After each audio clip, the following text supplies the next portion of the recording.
ایسا عمل کہ جو حضرت نظام الدین اولیاء محبوب الہی نے اپنے ان خاص 10 خلفاؤں کو تعلیم کیا تھا کہ جن سے آپ شدت کے ساتھ محبت کیا کرتے تھے، اور آپ فرمایا کرتے تھے کہ یہ 10 جو میرے خلفاء ہیں نا، یہ میری شان ہے، یہ میری جان ہے، کہ اللہ تبارک و تعالیٰ نے مجھے تحفے کی صورت میں دیے۔ آپ نے ان کو یہ عمل تعلیم کیا تھا، اور اس عمل کی برکت کہ وہ مقبول بارگاہ ہوئے۔ ایسا کون سا عمل آپ نے تعلیم کیا تھا، اور جو ہم تک سلسلہ وار اسٹیپ بائی اسٹیپ ہمارے بزرگوں سے ہم تک پہنچا؟ وہ ایسا نہیں تھا کہ آپ چلے پہ بیٹھ جائیں، وہ ایسا نہیں تھا کہ آپ اس کو 1.25 لاکھ کریں، وہ ایسا نہیں تھا کہ اس کو آپ 10 لاکھ پڑھیں گے تو آپ مقبول بارگاہ ہوں گے۔ نہیں، آپ نے صرف نماز کا ایک طریقہ کار آپ کو سمجھایا تھا۔ یہ عمل مجھ کو میرے پیر مرشد سے اس کی اجازت ہوئی، اور پھر یہ عمل میرے معمولات میں سے ہے کہ ایسا کہ ایک کامل حصار بھی ہے، اور یہ عمل کرنے والے پر نہ جادو اثر کرتا ہے، نہ جنات اثر کرتے ہیں، نہ شیاطین نقصان پہنچاتے ہیں، نہ حاسدین نقصان پہنچاتے ہیں، نہ دشمن کے شر سے اس کو کوئی نقصان پہنچتا ہے، نہ وبائیں قریب آتی ہیں، نہ بلائیں قریب آتی ہیں، اور یہاں تک کہ بزرگان دین فرماتے ہیں کہ وہ آزمائشوں سے بھی محفوظ رہتا ہے۔ مطلب ہم کرتے ہیں نا کہ بھائی ہم جادو سے محفوظ رہنے کے لیے ہم سورہ مزمل شریف پڑھ رہے ہیں، ہم چہل کاف پڑھ رہے ہیں، ہم ناد علی پڑھ رہے ہیں، ہم اس میں پورا ٹائم دے رہے ہیں، اس کے باوجود بھی ہم متاثر ہو جاتے ہیں۔ تو کیوں نہ ایک ایسا عمل تعلیم کر دیا جائے جو ہم کو حکم دیا گیا ہے۔ اگر میں 5 وقت کی نماز کی اگر میں بات کرتا ہوں، میں آپ کو وہ عمل تعلیم کر دیتا ہوں کہ وہ اعمال کیا ہیں جو 5 نمازوں میں پڑھے جاتے ہیں۔ بزرگان دین فرماتے ہیں، نظام الدین اولیاء محبوب الہی فوائد الفوود میں فرماتے ہیں آپ کتاب کے اندر، کہ جو شخص اپنے دل میں یہ خواہش رکھتا ہو کہ وہ ولایت کے اعلیٰ مقام پر جائے، اللہ اور اس کے رسول اس سے راضی ہوں، اس کو ایسا قرب ملے کہ جس پر تمام بنی نوع انسان اس پہ رشک کریں، تو وہ اپنی نمازوں کو مضبوطی سے تھام لے اور اپنی فرض نمازوں کے بعد اس طرح یوں کہا کرے۔ یعنی کہ اگر ایک شخص چاہتا ہے نا کہ وہ جو اولیاء کرام ہیں، جو ڈیوٹی والے لوگ ہیں، جیسے ابدال ہیں، اوتاد ہیں، قطب ہیں، غوث ہیں، نجبہ نقبہ رقبہ ہیں، ان سب کی صفوں میں شامل ہو جائے، ان کے ساتھ مل جائے۔ ہر بندے کی خواہش ہوتی ہے۔ اب جیسے دنیا دار شخص ہوتا ہے، اس کی خواہش ہوتی ہے کہ بھائی ایک بڑی ملٹی نیشنل کمپنی ہے، میری ادھر جاب لگ جائے، میں اس کا ممبر بن جاؤں، اس کی خواہش ہوتی ہے۔ اب جیسے مثال کے طور پہ گورنمنٹ کا کوئی بڑا ادارہ ہے، اب دنیا دار شخص ہے، وہ یہ کہے گا کہ یار کاش میں اس کا ممبر بن جاؤں۔ اسی طریقے سے جو اولیاء کرام ہیں، کہ جو ڈیوٹی والے لوگ ہیں اور جو رجال الغائب ہیں، کیا آپ کی ہماری کسی کی یہ خواہش نہیں ہوئی آج تک کہ ہم بھی انہی کے ممبر بن جائیں، کہ انہی کے ساتھ انہی کی صف میں آ جائیں، کہ وہ ہمیں پسند کر لیں، کہ وہ ہمیں بلا لیں، کہ وہ نظر ہم پر کر دیں، توجہ ہم پر کر دیں؟ ہوتی ہے نا خواہش۔ تو آج میں آپ کو وہ گوہر دے رہا ہوں، وہ موتی دے رہا ہوں، وہ راز دے رہا ہوں، وہ نگینہ دے رہا ہوں جو آپ اپنے انگوٹھی میں جوڑ لیں، یعنی اپنے سینے میں اس کو محفوظ کر لیں اور اس کی عادت ڈالیں۔ اس کی عادت ڈال لینے سے پھر آپ کا کوئی بھی لمحہ غفلت میں نہیں گزرے گا۔ اگر آپ غافل بھی ہوگے تو غفلت میں نہیں گزرے گا۔ کیسے؟ ایک بندہ غافل ہو غفلت میں نہیں ہے؟ تو بزرگان دین فرماتے ہیں کہ ہر نماز دوسری نماز سے جڑی ہوئی ہے، یہ ایک پورا سرکل ہے۔ بیچ میں سے کوئی نماز چھوٹتی ہے تو وہ سرکل کا راستہ منقطع ہو جاتا ہے۔ ہم جو کچھ پڑھتے ہیں، اب جیسے ایک نماز کا ہمیں حکم ہے، ہم فجر سے نماز اگر شروع کرتے ہیں، ظہر سے عصر، عصر سے مغرب، مغرب سے عشاء، اور پھر عشاء سے فجر، یہ پورا ایک سرکل چل رہا ہے. اچھا یہ پورا ایک سرکل ایسا چل رہا ہے کہ جو ایک ایسا روحانی اور ایک ایسا نورانی سرکل ہے کہ جو آپ کے اورا کو اسٹرانگ کر دیتا ہے. ہمارے ہیومن جو انسان کا جو اورا ہے نا، یہ اس کو سمجھ لو اتنا اسٹرانگ کر دیتا ہے کہ یہ اس کو انسان کو غافل ہی نہیں ہونے دیتا.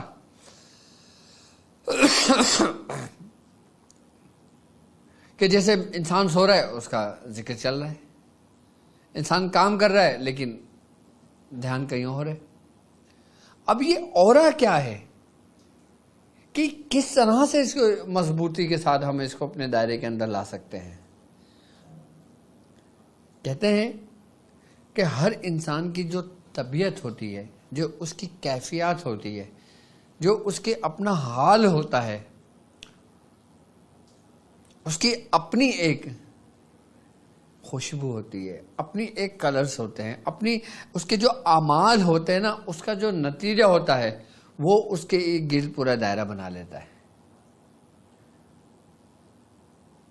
یعنی کہ ہم جیسا سوچتے ہیں، ہم جیسا گمان کرتے ہیں، ہم جیسا ہمارے اعمال ہوتے ہیں. اب جیسے ہم اولیاء کرام کی مجلس میں جاتے ہیں، ہم اپنے میاں حضور کی محفل میں جاتے ہیں، ہمیں اچھا محسوس ہوتا ہے، اچھا فیل ہوتا ہے. کیوں اچھا فیل ہوتا ہے؟ کہ ان کا جو اورا ہے نا وہ پازیٹیو ہے، اور جو پازیٹیو ہے ان کی ایک کیفیت سے ہمارے اوپر مسلط ہو رہی ہوتی ہے، اس لیے ہمیں اچھا لگتا ہے. ہمیں گھنٹوں بھی گزر جاتے ہیں تو ہمیں پتہ نہیں چلتا. ایسا ہی ہے نا، یہ ایک دنیاوی معاملات ہیں کہ ہم کسی بزرگ کی محفل میں ہوں تو ہمیں ہر چیز اچھی لگتی ہے، زبان بھی ذکر کر رہی ہوتی ہے، دل بھی ذکر کر رہا ہوتا ہے، آنکھوں سے آنسو بھی جاری ہو رہے ہوتے ہیں، ایک رکعت بھی طاری ہو رہی ہوتی ہے، ایک کیفیت بھی بن رہی ہوتی ہے، ہم توبہ بھی کر رہے ہوتے ہیں، ہم نیت بھی کر رہے ہوتے ہیں، ہم کچھ بھی کر رہے ہوتے ہیں. کسی بھی بزرگ کی محفل میں جاؤ، آپ کی یہ کیفیت ہوتی ہے یا نہیں؟ اگر ہوتی ہے تو کیوں ہوتی ہے؟ اس کا ریزن یہی ہے کہ ہم ان بزرگ کے اورا سے، ہم اس کی روشنی سے، اس کی روشنی ہمارے اندر منعکس ہو رہی ہوتی ہے. تو ہمارے اورا جب اس سے چھوتا ہے اس اورے کو، تو وہ ہمارے اورے کی کیفیت کو بدل دیتا ہے. آئی نا بات سمجھ میں؟ تو اس طرح ہماری کیفیت بدل جاتی ہے. اچھا اب یہ حال دیکھیں اب آپ خود بتائیے گا مجھے کہ جب آپ اس بزرگ کی محفل سے اٹھ کے، اپنے مرشد کی محفل سے اٹھ کے جب آپ گھر جاتے ہو، ٹھیک ہے، اب جب آپ راستے میں ہی ہوتے ہو تو آہستہ آہستہ آہستہ آہستہ آہستہ آپ کی کیفیت اپنی نارمل حالت پہ آتی رہتی ہے. کیوں؟ کیونکہ آپ اس وقت اس کے اورا سے دور ہوتے چلے جاتے ہو، اور تھوڑی دیر بعد آپ بالکل نارمل ہو جاتے ہو. ایسا ہی ہے نا؟ تو اب میں آپ کو اس روحانی دائرے میں لے کر آنا چاہتا ہوں کہ جو 24 گھنٹے آپ اس دائرے کے اندر رہو. جب ہم فجر کی سنت پڑھتے ہیں تو حضرت نظام الدین اولیاء محبوب الہی نے اپنے ان خاص خلفاؤں کو جو تعلیم کیا تھا، آپ نے فرمایا تھا کہ جب فجر کی سنت پڑھو تو پہلی رکعت میں سورہ فاتحہ کے بعد سورہ کافرون پڑھو. پہلی رکعت میں سورہ کافرون پڑھو، دوسری رکعت میں سورہ فاتحہ کے بعد سورہ اخلاص پڑھو. بس فجر کی سنت مکمل ہو گئی آپ کی. ہمیشہ یہی پڑھو. فجر کی سنت میں کوئی اور صورت نہیں پڑھو، صرف یہی صورتیں پڑھو. باقی آپ کی مرضی، اگر آپ دوسری صورتیں پڑھنا چاہتے ہو تو آپ پڑھ سکتے ہو، منع نہیں ہے. لیکن طریقہ ایک عمل کا جو میں بتا رہا ہوں آپ کو، اس میں سورہ کافرون پہلی رکعت میں، دوسری رکعت میں سورہ اخلاص. 2 سنت مکمل ہو گئی. اس کے بعد آپ نے 2 فرض پڑھ لی، اس میں آپ نے کوئی سی بھی صورت پڑھ لی جو آپ کو پسندیدہ صورتیں ہیں. آپ نے فجر کی نماز مکمل کر دی. فجر کی نماز مکمل ہو جائے، آپ نے فجر کے بعد یا عزیزو یا اللہ ایک تسبیح پڑھنی ہے. کیا؟ یا عزیزو یا اللہ ایک تسبیح پڑھنی ہے، اور ایک مرتبہ آپ نے سورہ یاسین شریف پڑھنی ہے، اور ایک تسبیح آپ نے صلی اللہ علیہ محمد پڑھنا ہے. یہ فجر کی نماز آپ کی مکمل ہو گئی. اب آپ نے اس طریقے سے یہ عمل کیا، اب وہ دائرہ آپ کے گرد بڑھ گیا. جو آپ کا جو اورا تھا نا وہ اور مضبوط ہو گیا، بڑھ گیا. اب آپ فجر سے لے کے جب آپ ظہر تک جاتے ہو تو آپ ایک ایسے بلڈ پروف ڈریس میں آتے ہو کہ آپ کو کسی قسم کا کوئی نقصان نہیں ہوتا. یعنی کہ آپ نے یہ کرا, آپ نے جنگی لباس پہن لیا جیسے آپ جنگ میں جا رہے ہیں. اب کوئی تیر لگتا ہے آپ کو نقصان نہیں پہنچے گا, کوئی ضرب دیتا ہے آپ کو نقصان نہیں پہنچے گا. یعنی کہ جب انسان فجر کی نماز میں اس طریقے سے پڑھ لیتا ہے تو وہ جادو کے شر سے محفوظ ہو جاتا ہے, شیاطین کے شر سے محفوظ ہو جاتا ہے, نظر بد سے محفوظ ہو جاتا ہے, حاسدین کی حسد سے محفوظ ہو جاتا ہے, ان معاملات سے انسان محفوظ ہو جاتا ہے. اور بالخصوص دنیاوی نقصانات سے اللہ تعالیٰ اسے محفوظ کر دیتا ہے. یعنی کہ دل میں یہ شک و شبہات نہیں آتے کہ یار اللہ نہ کرے میری دکان میں کچھ ہو جائے, میرے کاروبار میں نقصان ہو جائے, مجھے جاب سے نکال دیا جائے, مجھے فلاں کر سے نکال دیا جائے. اس سے اللہ تعالیٰ سے اس کو ٹینشن فری کر دیتا ہے انسان کو. اب فجر کی نماز کے بعد جب ہم ظہر کی نماز میں آتے ہیں تو جب ہم 4 سنت پڑھتے ہیں تو پہلی رکعت کے اندر آپ نے سورہ کافرون, دوسرے میں سورہ اخلاص, تیسرے میں سورہ فلق اور چوتھے میں سورہ ناس, اس ترتیب سے پڑھنا ہے. پڑھ لیا آپ نے, یہ 4 سنت ہو گئی آپ کی. اب آپ نے فرض پڑھ لی 4. فرض میں آپ جو چاہے پڑھنا چاہیں وہ پڑھ لیں, اب جو آپ کو پسندیدہ ہو. اب فرض کی نماز پوری ہو گئی آپ کی. اب آپ ظہر میں یا کریم ہو یا اللہ ہو 101 بار پڑھیں گے, اور ظہر میں سورہ فتح 1 بار پڑھیں گے, سورہ فتح 1 بار پڑھیں گے, اور صلی اللہ علیہ محمد 1 تسبیح پڑھ لیں گے. یہ آپ کی نماز ظہر کی فرض پوری ہو گئی. اس کے بعد جو 2 سنت بچتی ہیں آپ کی, اس میں آپ نے پہلی رکعت میں سورہ فلق, دوسری میں سورہ ناس پڑھنا. اب ترتیب آپ دیکھو کہ فجر میں آپ نے کافرون اور اخلاص پڑھی تھی, فلق اور ناس رہ گئی. اب فلق اور ناس کی کمی کہاں پوری ہوئی؟ ظہر کی 2 سنت میں. یہ آپ ہو گئی, پھر آپ 2 نفل پڑھ لیں, آپ کی نماز پوری ہو گئی. ہو گیا آپ کا کام ظہر کا. اب آپ پورے ایک چین کے ساتھ چل رہے ہیں, یعنی کہ ایک پوری چین کی کڑی ہے, اس میں 5 کڑیاں لگی ہوئی ہیں. ہر ٹائم پہ آپ نے کڑی کو مضبوط کرنا ہے اپنے آپ کو. جب آپ ظہر کی نماز پڑھ کے اس طریقے سے کر کے جب آپ ظہر سے عصر میں آتے ہیں تو عصر کی 4 سنت میں آپ نے وہی سورہ کافرون, سورہ اخلاص, سورہ فلق اور سورہ ناس پڑھنا ہے. اور 4 فرض میں آپ کی جو پسندیدہ صورتیں ہوں آپ وہ پڑھ لیں, یا امام کے پیچھے ہیں تو آپ امام کے پیچھے رہیں. اب عصر کی نماز کے بعد آپ نے یا جبارو یا اللہ ہو 101 مرتبہ پڑھنا ہے, اور عصر کی نماز کے بعد 1 مرتبہ سورہ نبا پڑھنا ہے. اب ان صورتوں کی بھی خصوصیت ہیں, ایک ترتیب چل رہی ہے پوری ہے, اس کی ترتیب بھی سمجھا رہا ہوں میں آپ کو ہاتھ کے ہاتھ. سورہ نبا 1 بار پڑھ لیں, اور صلی اللہ علیہ محمد 1 تسبیح پڑھ لیں. یہ آپ کی عصر کی نماز پوری ہو گئی. اچھا, عصر کی نماز میں اگر سورہ نبا پڑھتے ہیں تو اس کی خاص نسبت ہے. ظہر کی نماز میں سورہ فتح پڑھتے ہیں تو اس کی خاص نسبت ہے. فجر میں سورہ یاسین پڑھتے ہیں تو اس کی خاص نسبت ہے. فجر کے ہم نے پڑھا, ہمارے رزق میں برکت ہوئی, اللہ تعالیٰ نے ہمیں ہر شر سے محفوظ کر دیا. ظہر میں ہم نے سورہ فتح پڑھی, اللہ نے ہمارے لیے فتح کے دروازے کھول دیے. یعنی کہ ہماری جو رکاوٹیں تھیں, جو ہمارے بند کام تھے, ہمارے راستے نہیں مل رہے تھے, ہمیں ترقی نہیں ہو رہی تھی, ہماری کامیابی نہیں ہو رہی تھی, تو وہ دروازے کھلے سورہ فتح سے.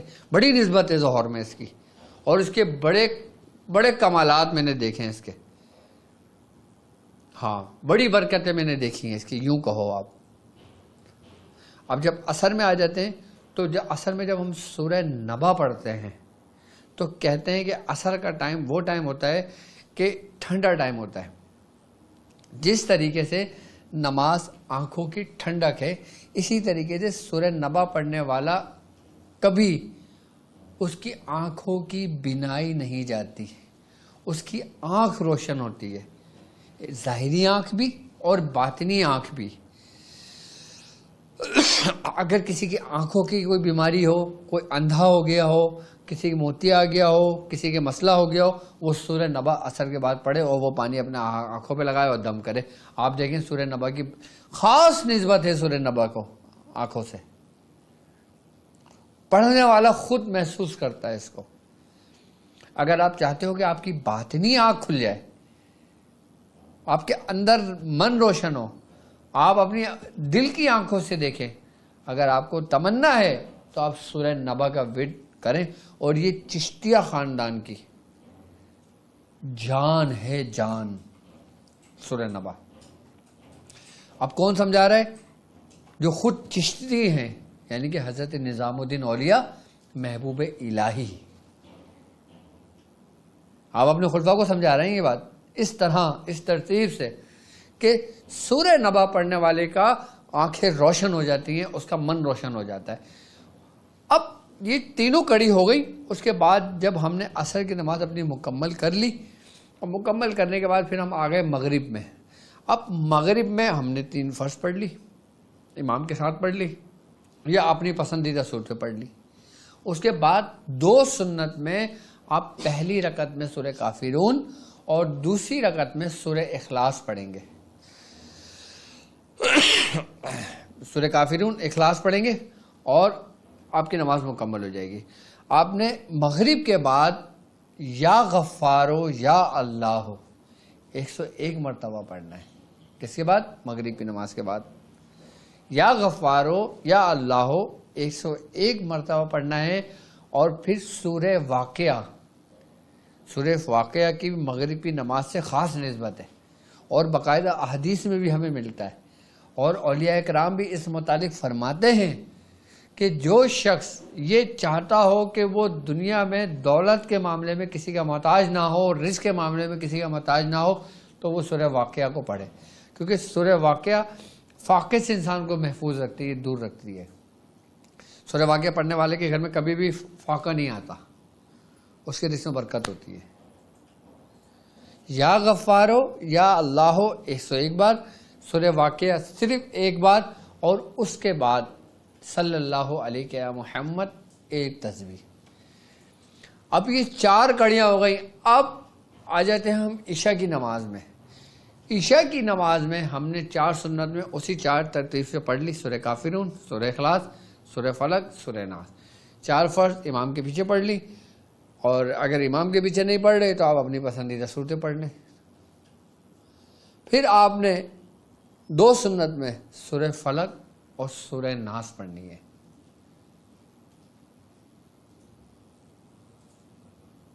سورہ فلق اور سورہ ناس. اور پھر 2 پڑھیں گے تو اسی ترتیب سے آ جائیں گے.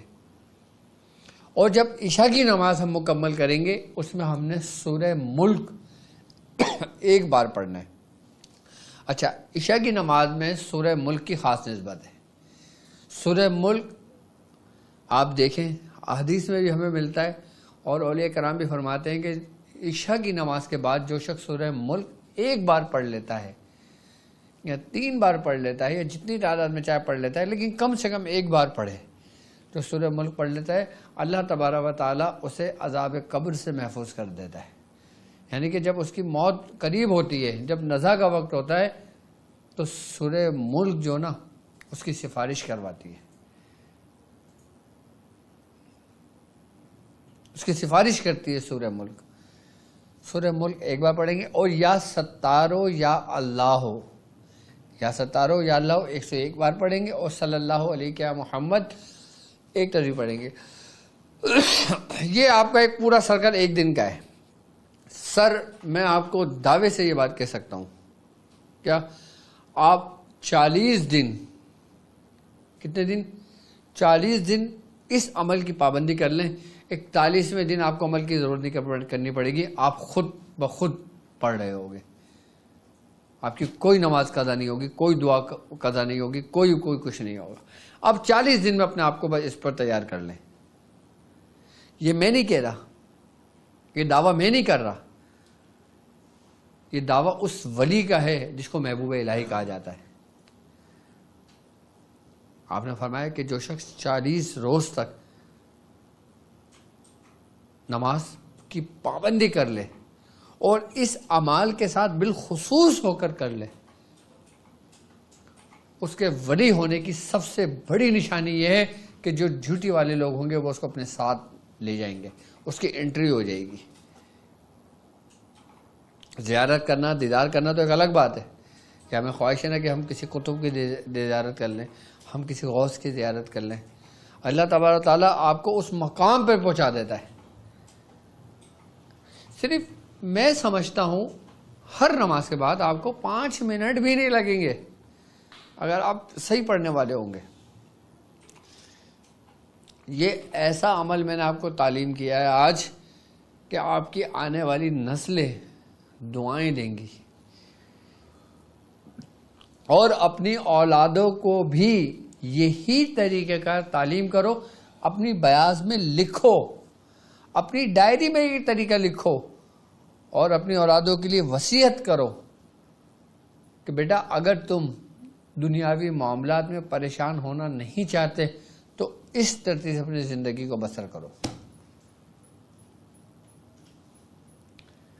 کیونکہ میں آپ کو ایک بات بتاؤں، نبی کریم صلی اللہ علیہ وآلہ وسلم کا فرمان علی شان ہے. آپ ایک محفل میں بیٹھے ہوئے تھے، صحابہ کرام صاحب نے فرمایا کہ اللہ کے ولی کچھ ایسے بھی ہوں گے، بعض ولیوں میں اللہ کے ولی ایسے بھی ہیں کہ جب روز محشر وہ آئیں گے تو نبی اور شہداء جو شہید ہوں گے، جو صالحین ہوں گے، جو مومنین ہوں گے، وہ ان پہ رش کریں گے. کوئی کہے گا کہ شاید کوئی نبی ہے، کوئی کہے گا شاید یہ کوئی فلاں وہ ہیں، کوئی کہے گا فلاں ہیں، لیکن وہ اس امت کا ایک ولی ہوگا.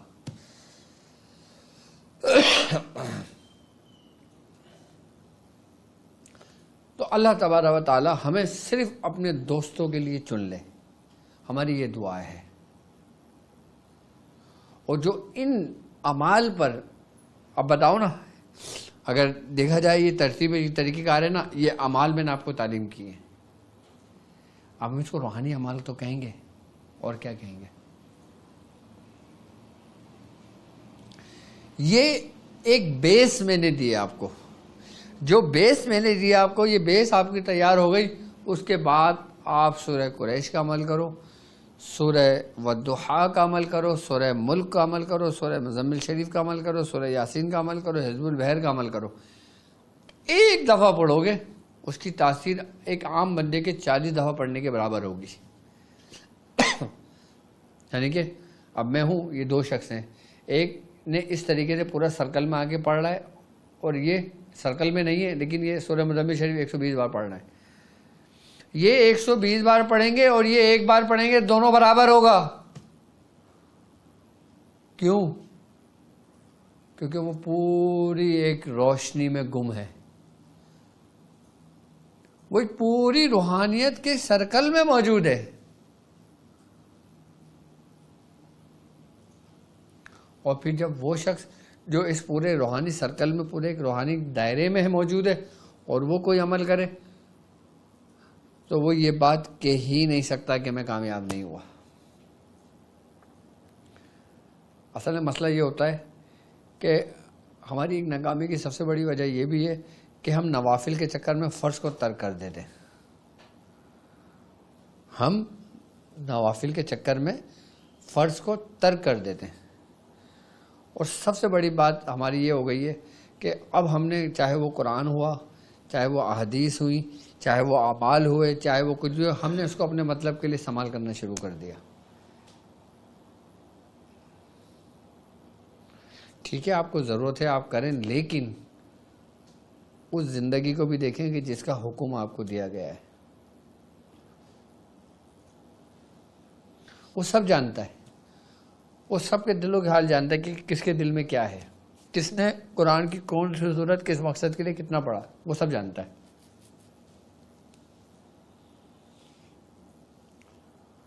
ہم اس طریقے سے 5 وقت کی پنجگانہ نماز ہم اس ترتیب، اس دائرہ حصار سے پڑھیں، اپنے بچوں کو وصیت کریں، نصیحت کریں، اپنے بچوں کو تعلیم دیں، اپنے شاگردوں کو تعلیم دیں. اگر ہم سلسلے سے ہے تعلق ہمارا، اور ہمارے ہزاروں کی تعداد میں مریدین ہیں، تو ہمیں چاہیے کہ ہم اپنے مریدوں کو یہ عمل تعلیم کریں.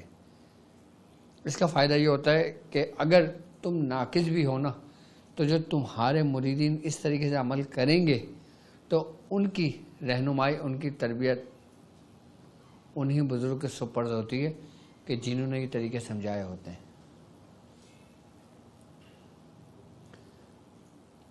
اب مثال کے طور پہ اب میں کامل نہیں ہوں، اب میرے 10 مرید ہیں مثال کے طور پہ، اب میں نے 10 مریدوں کو یہ بتا دیا، اب 10 مرید پڑھ رہے ہیں، اب وہ اپنے کامل عروج پہ جا رہے ہیں، اب ان کو مزید ضرورت ہے رہنمائی کی، لیکن میری روحانیت اس کی رہنمائی نہیں کر پاتی، تو پھر پیچھے سے روشنی آتی ہے۔ کسی کو مایوس نہیں چھوڑتے، وہ آئے گی اس ہی سینے سے نکل کے جو تمہارا استاد ہے، جو تمہارا مرشد ہے۔ ایسے نہیں کہ الگ سے نکل کے آ جائے گی اور تمہاری تربیت کرنے شروع کر دے گی۔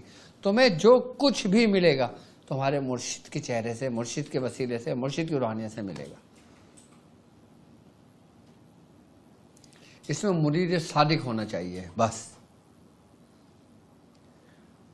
آپ سچا پیر نہیں ڈھونڈو، آپ اس تلاش میں اپنا وقت ضائع نہ کرو، آپ خود سچے بنو، آپ کو خود بخود سچا پیر مل جائے گا۔ ہم بولتے ہیں نا کہ یار آج کے دور میں ولی ہے ہی کہاں، ہم کہاں ڈھونڈے جا کے، ہمارا حصہ کہاں ہے، ہم کہاں جائیں، ہم کہاں نہیں جائیں۔ نہیں، اس چکر میں نہ پڑو، خود سچے بنو۔ خود سچے ہوگے تمہیں سب کچھ سچا ملے گا، کیونکہ جو انسان جیسا ہوتا ہے اس کے ساتھ معاملات ویسے ہی ہو جاتے ہیں۔ کیوں؟ کیونکہ میں نہیں کہہ رہا، یہ حدیث قدسی ہے۔ کیا کہ اللہ تبارک تعالیٰ فرماتا ہے کہ میں تمہارے گمان کے مطابق ہوں، کہ تم جیسا گمان رکھو گے میں اس کو پورا کرنے کے لیے تمہارے قریب آ جاتا ہوں۔ ختم بات۔ تم خود سچے بن جاؤ، ہر چیز تمہیں سچی لگے گی۔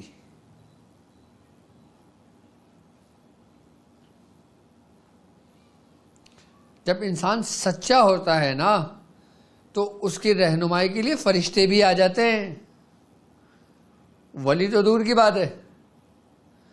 اور جب خود انسان سچا نہ ہو، اس کے گھر میں بھی ولی ہو، اس کے گھر میں بھی فرشتے ہوں، تو بھی وہ اس سے بے خبر اور اس سے بے فیض رہتا ہے۔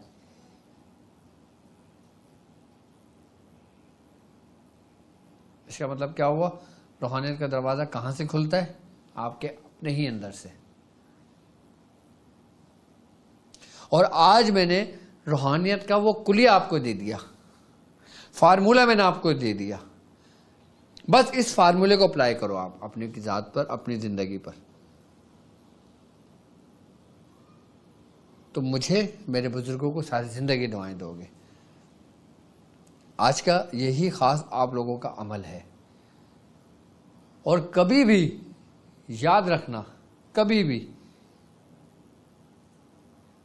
ولی، میں پھر ایک دفعہ اپنی بات دہراؤں گا، نبی بہت اعلیٰ مقام ہے، بہت اعلیٰ درجے کے لوگ ہیں وہ، صحابی رسول بہت اعلیٰ مقام کے لوگ ہیں، اولیاء کرام بہت اعلیٰ مقام کے لوگ ہیں، یہ تو بہت اعلیٰ مقام رکھنے والے لوگ ہیں، جن کا مقام و مرتبے کی کوئی وہی نہیں ہے، عقل سے ماورا ہے کہ اللہ تعالیٰ نے ان کو کیا مقام و مرتبہ عطا کیا ہے۔ میں یہ بات کہتا ہوں، یہ لوگ تو دور کی بات، آپ کسی ایک عام شخص کے بھی سامنے اس کی گستاخی یا اس سے بد تہذیب، بد کلامی نہ کرو، ایک عام شخص کی بھی، ایک عام شخص سے بھی اونچی آواز میں بات نہ کرو۔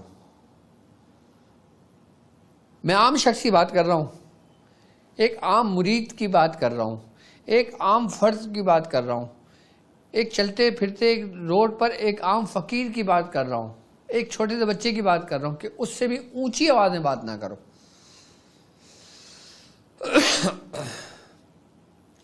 تو تم اس سفر کے اہل ہوگے۔ گستاخی کرنا تو دور کی بات ہے، کسی سے اختلاف رکھنا تو دور کی بات ہے،